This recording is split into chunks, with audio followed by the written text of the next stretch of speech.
की फैमिली में आपका तहे दिल से स्वागत है। मैं दीक्षा। कैसे हैं आप सब? आई होप कि आप लोग अपने घरों में सेफ होंगे एंड हेल्दी होंगे। मैं तो आप लोगों की दुआओं से, प्यार से और इतने ज़्यादा सपोर्ट से बहुत ही ज़्यादा हेल्दी हूँ, हैप्पी हूँ। तो अभी मैंने नहा लिया है, तो मैंने सोचा कि यार ब्लॉग को शुरू कर दिया है। मतलब ब्लॉग तो मैंने काफ़ी टाइम पहले शुरू कर दिया था, बट मैंने सोचा कि थोड़ी सी आपसे बात कर ली जाए, उसके बाद जो बचा कुछ काम है वो भी ख़त्म कर लिया जाए। तो किचन में मैंने सारा काम लगभग ख़त्म कर दिया है, मेरा खाना बन गया है। तो आज मैंने बनाई थी नॉर्मल गोभी मटर आलू की सब्ज़ी, जो कि मैंने ज़्यादा कुछ शूट नहीं किया क्योंकि वो तो मैं बहुत टाइम पहले भी आपको दिखा चुकी हूँ, कई बार दिखा चुकी हूँ। और किचन मुझे केवल साफ़ करनी है और कुछ थोड़ा सा रात का आटा रखा था तो उसके बनाने हैं मुझे पराठे, और पीहू को नाश्ता भी कराना है, जो कि मैंने उसका भी खाना नाश्ता सारा कुछ डन करके रख दिया है, केवल खिलाना है। तो चलिए अब ज़्यादा बातें ना करते हुए वीडियो को करते हैं स्टार्ट। तो उसके पहले अगर आपने मेरे चैनल को सब्सक्राइब नहीं किया है तो प्लीज़ मेरे चैनल को कीजिए सब्सक्राइब। वीडियो अगर आपको अच्छा लगता है, हेल्पफुल लगता है, तो मेरे वीडियो को लाइक शेयर एंड कमेंट करना बिल्कुल भी ना भूलें।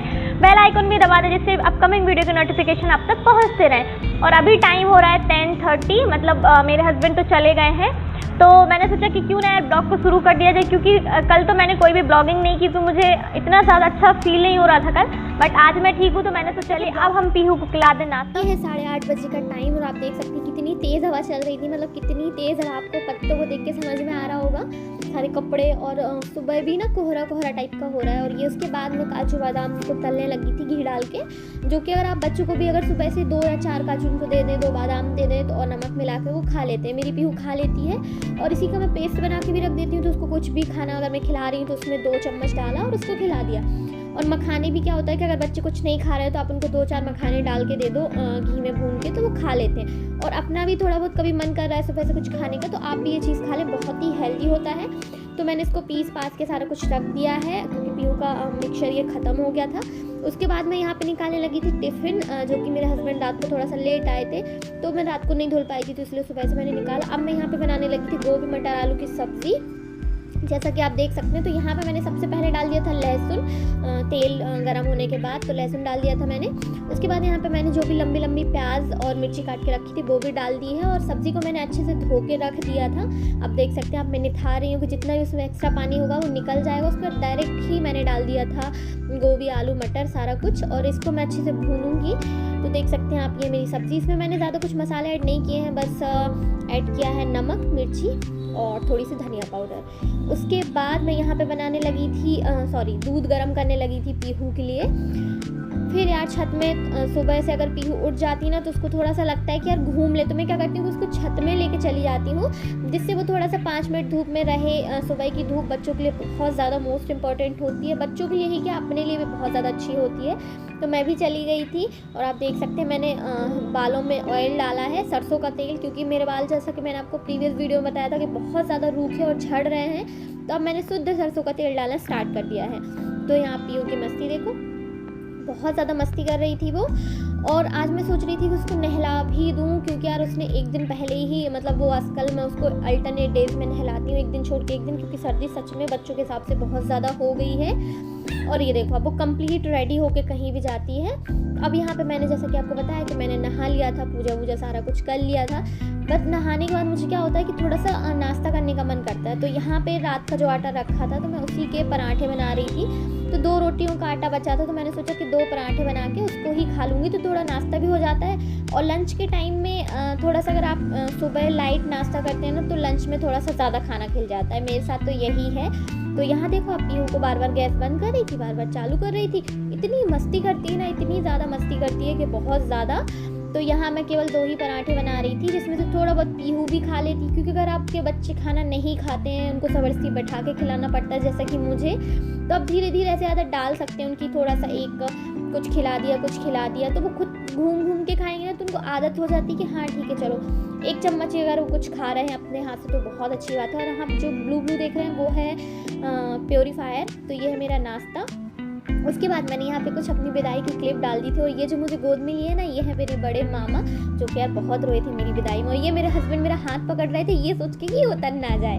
तो ये है मेरे मामा यार, सभी बहुत रो रहे थे। आज मुझे मम्मी की बहुत याद आ रही थी, इसलिए मैंने ये क्लिप डाली है। गाइस, तो अभी दोपहर के बज रहे हैं 2:30 और अभी आई थी मैं अपनी छत में। मैंने सोचा कि यार थोड़ा सा धूप ले लूँ, क्योंकि धूप बहुत ज़्यादा ज़रूरी है। और ठंडा मौसम तो बहुत तेज़ से हो रहा है, बट मुझे लगता है कि अगर आप थोड़ा बहुत धूप ले लेते हैं तो आपको थोड़ा बहुत तो विटामिन डी मिल ही ही जाएगा, क्योंकि धूप लेना बहुत ज़्यादा ज़रूरी है, बच्चों को देना भी बहुत ज़्यादा ज़रूरी है। आप देख सकते हैं पीछे पीहू मैंने कपड़े सूखने के लिए डाले थे उसके पैंट, तो सारे पैंट उतार के नीचे डाल रही है। और मैंने सोचा कि यार क्या करूँ, छत में नीचे बोर भी बहुत ज़्यादा होते हैं। और मैंने अपनी शादी की थोड़ी बहुत वीडियोस नहीं, आप उसको फ़ोटोज़ बोल सकते हैं, विदाई वाली फ़ोटो ऐड कर दी थी वीडियो में, क्योंकि यार आज मुझे सच में मम्मी की बहुत ज़्यादा याद आ रही थी। शादी का टाइम एक ऐसा होता है कि जब लड़की अपने पेरेंट्स से अलग हो जाती है, लेकिन उसकी सबसे ज़्यादा जो कमी खलती है ना, वो हमेशा माँ को होती है।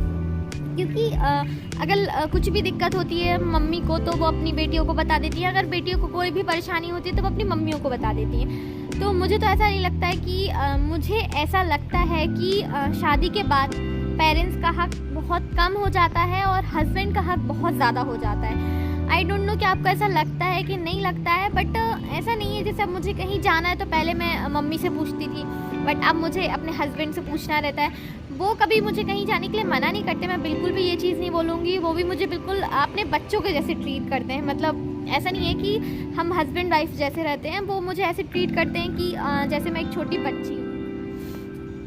तो वो मुझे हमेशा ऐसे ही ट्रीट करते हो। जब मैं रो रही थी ना, मैं कभी के दिन आपके साथ अगर वीडियो शेयर करूँगी विदाई के टाइम पे, क्योंकि यार वो टाइम बहुत ही डिफ़िकल्ट होता है एक लड़की के लिए भी और एक माँ के लिए भी। मुझे तो ऐसा लगता है कि जिसने भी ये नियम बनाया होगा ना, उसकी खुद की बेटी उस पर बोझ हुई होगी कि नहीं ये बोझ है तो इसको कहीं भी फेंक दो, कहीं भी डाल दो, किसी के घर भी भेज दो, इसलिए उसने ये नियम कायदा प्रथा बनाई होगी। बट मुझे ये बिल्कुल भी अच्छी नहीं लगती।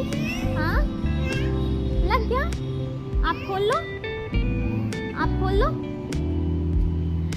क्योंकि यार कभी कभी मेरे दिल में भी ये चीज़ आती है कि यार मुझे भी अपनी बच्ची को विदा करना पड़ेगा, तो मुझे बहुत तेज़ से रोना आता है। मतलब मेरा दिल फटने लगता है कि यार कैसे, अभी तो बहुत छोटी है, लेकिन कभी कभी दिमाग में आती है ना कि हाँ यार ये चीज़ तो करनी पड़ेगी, आज नहीं तो कल, कभी ना कभी। तो बहुत मुश्किल होता है। और मेरी मम्मी बहुत रोई थी विदाई वाले दिन, सच में वो बहुत रो रही थी। सभी की माँ बहुत रोती हैं, क्योंकि बेटी से अलग होना, दूर होना बहुत मुश्किल बात होती है। ये देखो आ गई मेरी पीहू। पीहू हेलो बोलो, हेलो। बट एक चीज़ मैं आपको कभी वीडियो दिखाऊंगी तो ज़रूर दिखाऊंगी कि मेरे हस्बैंड ने उनसे एक प्रॉमिस किया था कि मम्मी आप बिल्कुल भी परेशान ना हो, मैं इसको बिल्कुल आपसे अच्छे से रखूँगा। और सच में वो मुझे बहुत अच्छे से रखते हैं। सच में यार मैं ये बिल्कुल बोलने के लिए और दिखाने के लिए नहीं बोल रही हूँ कि वो जैसा उनने मम्मी को बोला था कि मैं इसका हमेशा ध्यान रखूँगा, रखते हैं। कभी कभी हो जाता है कि हाँ ठीक है, ऊपर नीचे होता रहता है, लड़ाई झगड़े होते हैं, किसके घर में नहीं होते, हर किसी के घर में होते हैं, हर हस्बैंड वाइफ में होते हैं, हम लोगों में भी होते हैं, बहुत होते हैं। बट प्यार कभी कम नहीं होता। तो यही है। और जयमाल के टाइम तक तो मैं बहुत ज़्यादा हैप्पी थी, बट जैसे जैसे विदाई का टाइम आया मुझे बहुत तेज़ से रोना आ रहा था। आज भी जब भी मैं वो वीडियो देखती हूँ ना, तो मुझे बहुत ज़्यादा रोना आता है। तो मेरी मम्मी का तो मुझे आज भी बड़ा दुख होता है कि यार उनको छोड़ के आ गई मैं। बट ठीक है यार, बहुएँ होती हैं घर में तो इतनी ज़्यादा कमी नहीं होती बेटियों की, और उनकी एक बहू है और एक और कभी ना कभी आएगी। और हमेशा यार लड़कियों के लिए कोई भी अगर आप घर देखते हैं तो ससुराल हमेशा बहुत अच्छा होना चाहिए, क्योंकि लड़कियों की ज़िंदगी का सवाल होता है। उनको बोझ समझ के बिल्कुल भी ना टालें कि यार ये तो बोझ है, लड़की है, किसी के घर में भी भेज दो, तो ऐसा बिल्कुल भी ना करें यार। क्योंकि लड़कियों की पूरी लाइफ डिपेंड करती है। अगर उनको अच्छा ससुराल नहीं मिला, अच्छा हस्बैंड नहीं मिला, तो बहुत मुश्किल होता है उनकी पूरी लाइफ निकालना। इसलिए हमेशा पेरेंट्स से मेरी गुजारिश है, रिक्वेस्ट है कि आप हमेशा अपनी लड़कियों के लिए बहुत अच्छा ससुराल देखें, अच्छी नंद, अच्छा ससुराल, अच्छा सास, अच्छी ससुर, अच्छा पति, अच्छा देवर, सब कुछ बहुत अच्छा सोच समझ के, बहुत विचार विमर्श करके ही आप शादियां करें। क्योंकि मैंने कई लोगों को ऐसा देखा है कि लड़कियां नहीं निभा पाती, कहीं कहीं लड़के नहीं निभा पाते, तो बहुत दिक्कत होती है। इसलिए यार बहुत मोटिवेशनल बातें हो गई, मुझे ऐसा लग रहा है। हाँ ले लो, बहुत ज्ञान वाली बातें हो गई, अब ज़्यादा बोर नहीं करते। तो बस यही था, मैंने सोचा कि यार आपके साथ अपनी विदाई की स्टोरी थोड़ी सी शेयर करूं। और आपने देखा होगा जो मुझे गाड़ी में बैठा रहे थे वो थे मेरे बड़े मामा। मतलब हम लोग के यहाँ ऐसा रूल होता है कि लड़की को मामा गाड़ी में बैठाते हैं विदाई के समय में, तो उनने वही किया। और अब मैं आपको हंसी की बात बताऊं तो मुझे बहुत अच्छा लगता है कि विदाई के टाइम की भी मेरी फ़ोटोज़ बहुत अच्छी आई है। मतलब मैं उस टाइम पे भी बहुत ज़्यादा सुंदर लग रही थी। और यार हर किसी को अपनी शादी जो स्पेशल डे होता है, हर लड़की अपने आप को बहुत ज़्यादा सुंदर समझती है, और समझना भी चाहिए, क्योंकि शादी एक बार ही होती है, बार बार तो होती नहीं है। तो हमेशा यही कोशिश करनी चाहिए। मतलब हमेशा ऐसा ही लगता है सबको कि बहुत ज़्यादा सुंदर है, तो मुझे भी यही लग रहा था। बस यही है। और काम वाम तो मेरे सारे ख़त्म हो गए थे 10:30 बजे। किचन के सारे काम ख़त्म हो गए थे, जैसा कि आप देख सकते हैं। पीहू को अभी आ रही है नींद, सो के उठी है फिर भी नींद आ रही है। किचन के मेरे सारे काम ख़त्म हो गए थे और 10:30 बजे उसके बाद और अगर ससुराल में कोई सपोर्ट करे ना करे, बट मेरे हस्बैंड कभी पीछे नहीं रहते। अगर मुझे कोई भी परेशानी है, कोई भी दिक्कत है, तो वो हमेशा मेरे आगे खड़े रहते हैं। तो ये चीज़ मुझे सबसे ज़्यादा अच्छी लगती है कि चलो कोई साथ दे रहा है नहीं दे रहा है, बट वो हमेशा आगे खड़े हैं। ऐसा नहीं है सब बहुत अच्छे हैं, बट कोई अच्छा हो ना हो, बट हस्बैंड का साथ देना, सपोर्ट करना बहुत ज़्यादा ज़रूरी होता है सभी के लिए। कई लोगों का मानना यही रहता है कि लड़की कचड़ा है, कहीं भी फेंक दो, कहीं कुछ भी कर दो, तो ऐसा नहीं है यार। लड़की कचड़ा नहीं है, वो भी इंसान है, उसके अंदर भी दिल है, आत्मा है, जी है, जहान है, सब कुछ है। तो आप बहुत सोच समझ के ऐसा सब कुछ करें। और ये बात आज एवे ही मेरे दिमाग में आ गई यार, वो मैं वीडियोस देख रही थी तो मैंने सोचा कि यार इस चीज़ पे थोड़ा सा बात करनी चाहिए सभी से, बस यही था और यही है। तो अब मैं मिलती हूँ आपसे नेक्स्ट वीडियो में, नेक्स्ट ब्लॉग में। तब तक के लिए bye, thanks for watching my video, bye कर लो पीहू।